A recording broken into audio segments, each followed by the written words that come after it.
Yo, what's up? It's me again, Aaron. I'm back here again, Schizophrenic. What's up? Okay,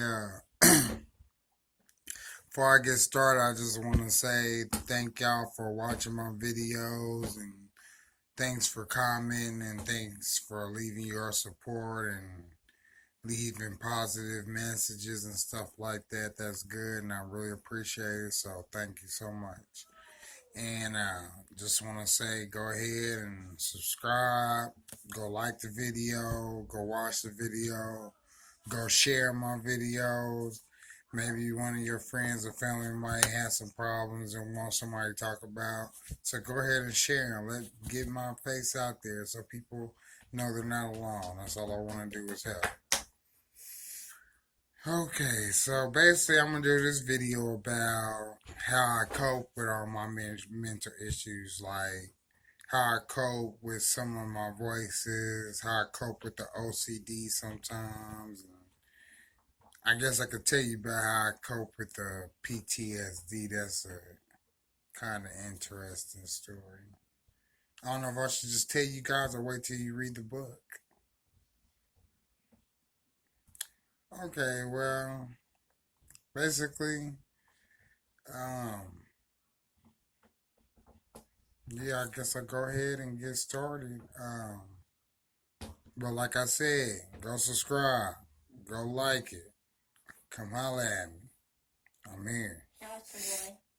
Oh, sorry about that. Okay. Number one thing I'm gonna tell you, I'm gonna start with is how I deal with my voices. My therapist asked me this at one time, and I didn't quite know how to answer her. But basically, how I deal with the voices, the chattering, and my grandma voice. I really can't do much about that. It's pretty random and it pretty scary, so it kind of freaks me out when it happens. Um, yeah, it's really creepy. So most of the time, the way I cope with it is I just try to ignore it and try to keep doing what I'm doing and not let it mess me up too bad. Um, and then there's Eric. He's very loud and aggressive. And most of the time, I do the same thing with him. I just try to ignore what he says and go on about my day. Sometimes he says funny stuff. Sometimes he's really, really mean. Um, but yeah, yeah, I just deal with him. I just go on about my day. I try to ignore him and not let what they say affect me too bad. You know. Now another thing is how I deal with the visual hallucinations. Um, basically with those, okay, for instance, at night in my house it's really dark, and so if I come downstairs to get a drink or go to the bathroom, um, I see shadows moving, and it feels like someone's down there with me, downstairs with me. And so the way I cope with that, I don't know if this is coping or just being a punk, but most of the time I just run upstairs because it creeps me out. I don't like seeing them. I got touched once, so I try to avoid that because it's just creepy as can be. It's one of the creepiest things to get touched, see it, and uh, it's creepy. Let's see, what other visual hallucinate? One thing, when I drive, I see stuff sometimes, and I see dots all the time. Most of the time, I just try to ignore it, and like I said, go on about my day. Just try to not pay too much attention to it. Okay, what do I do when my anxiety gets bad? Um, First off, I try to pray. Like I told you guys, I'm religious. So most of the time I try to say a little prayer and put my mind at ease. I take medication, so that helps. I take medication. Um, and the OCD and the anxiety is kind of like the same, within the same thing, kind of. So I kind of basically, like, when I'm having a bad day with my OCD or anxiety, I try to be around my mom or grandma or another grown up, like one of my friends or something, be around one of my grown up people.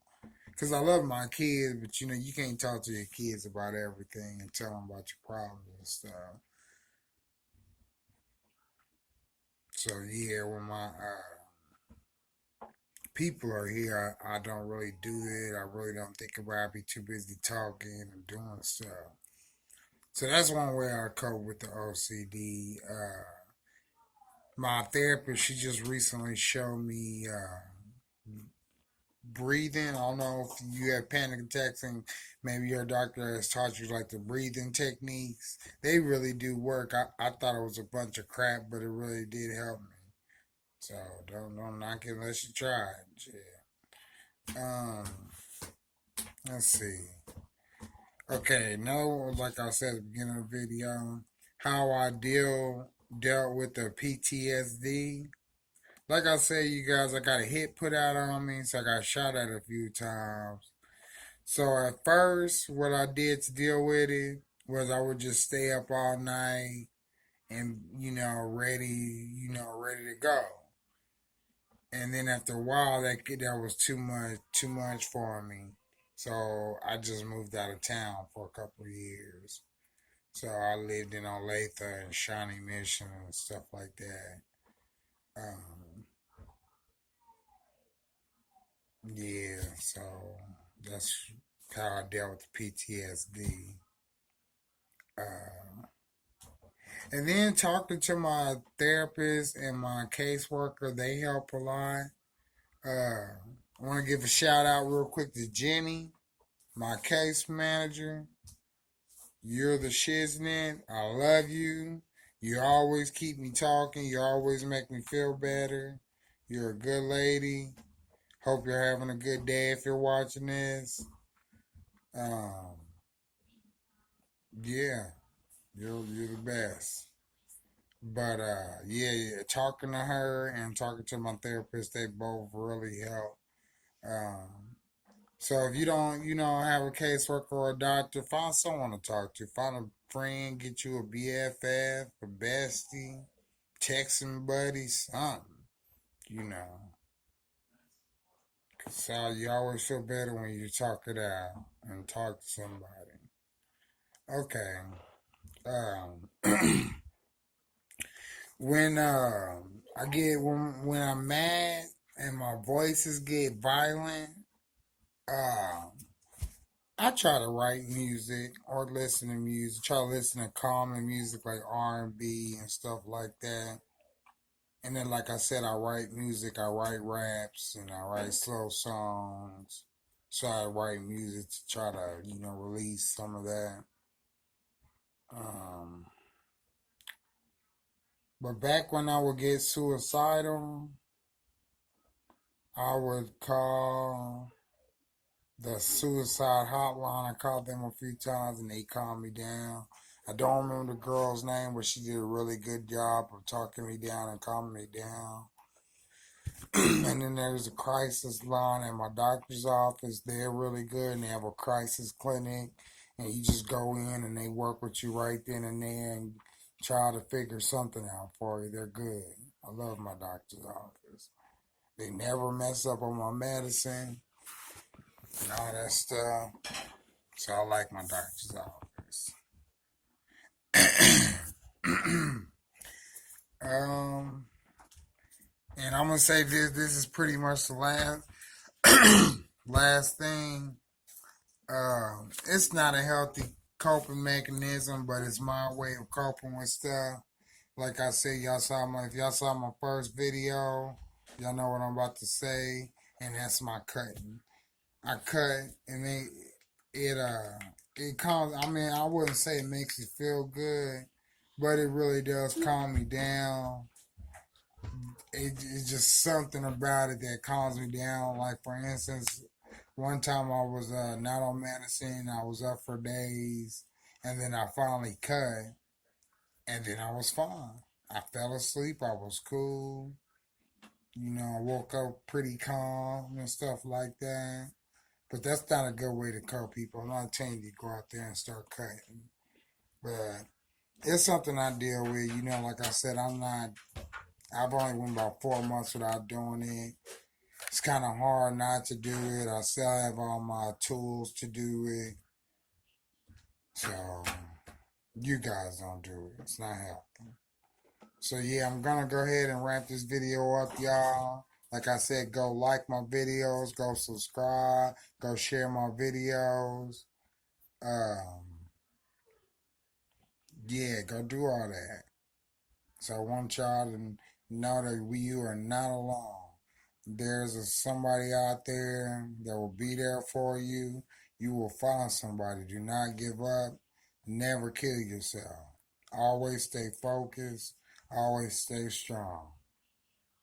What's up? So from me and Ariana, deuces.